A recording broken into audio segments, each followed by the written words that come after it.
It was a quiet afternoon at the elegant Aurelia Hotel, the kind of place where polished marble floors whispered wealth, and chandeliers reflected lives untouched by struggle. Yet, amid the hum of expensive conversations and clinking glasses, stood a shy young waitress named Nora Velen, her hands trembling slightly as she adjusted her apron. She had been working here for barely 2 weeks, invisible among the refined guests who never looked twice at those who served them. But that day, a single moment, a single gesture, would change her life forever, and leave even the coldest hearts in tears. If you believe in kindness, compassion, and second chances, then please take a moment to like, comment, share, and subscribe to Kindness Corner, because stories like this one remind us that even the smallest acts can speak louder than words. Nora had always lived quietly. Life had not given her the luxury of noise or confidence. She grew up in a small, struggling household where silence was her shield. Her father left when she was 12, her mother worked double shifts to keep the lights on, and Nora often spent her evenings practicing sign language, a skill she had learned to connect with her younger brother, Eli, who was born deaf. That skill, born of love, sacrifice, and necessity, had always been her secret comfort, a silent world where words could never wound. The Aurelia Hotel was the farthest thing from her world. It was where billionaires, diplomats, and polished heirs came to dine beneath golden ceilings.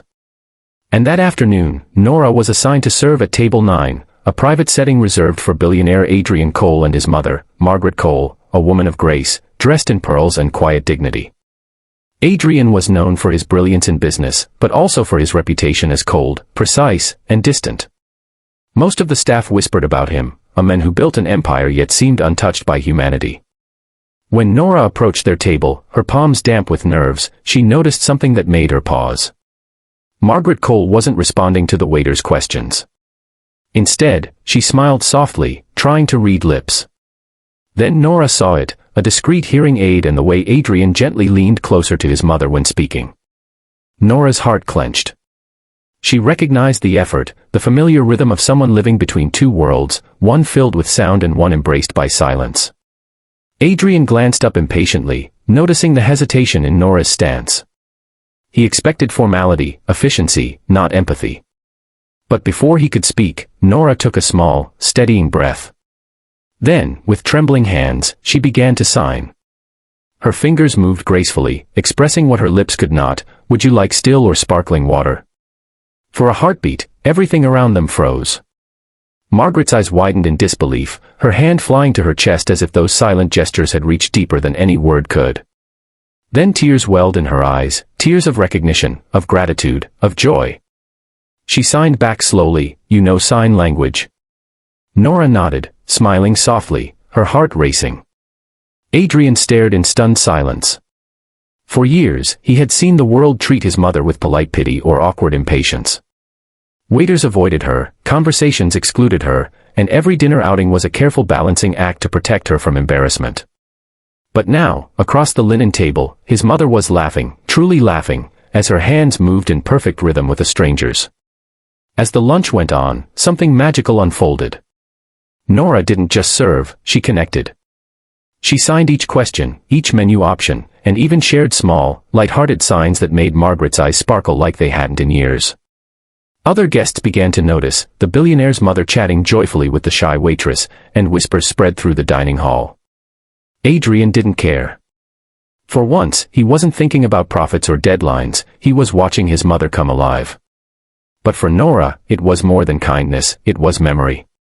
As she signed, she remembered Eli, the little boy who used to tug at her sleeve for attention, who had passed away 2 years earlier after a long illness. Her hands moved with both skill and sorrow, expressing words her voice couldn't carry anymore.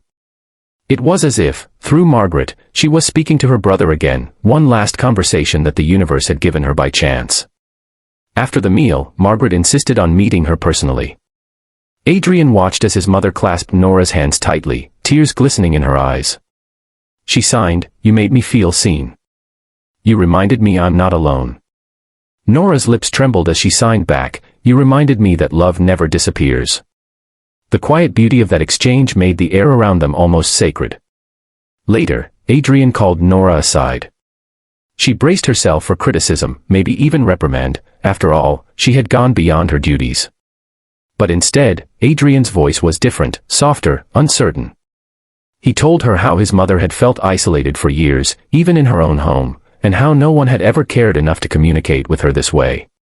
Then, in a rare moment of vulnerability, he confessed that his mother had taught him the importance of empathy, something he had lost somewhere between boardrooms and business wars. Nora's simple act had reminded him what truly mattered. He asked Nora about her life, and when she mentioned her brother, he understood the depth behind her gestures. Without saying much, Adrian arranged for the hotel to sponsor free sign language training for all its staff, in memory of Eli, though Nora never asked for it.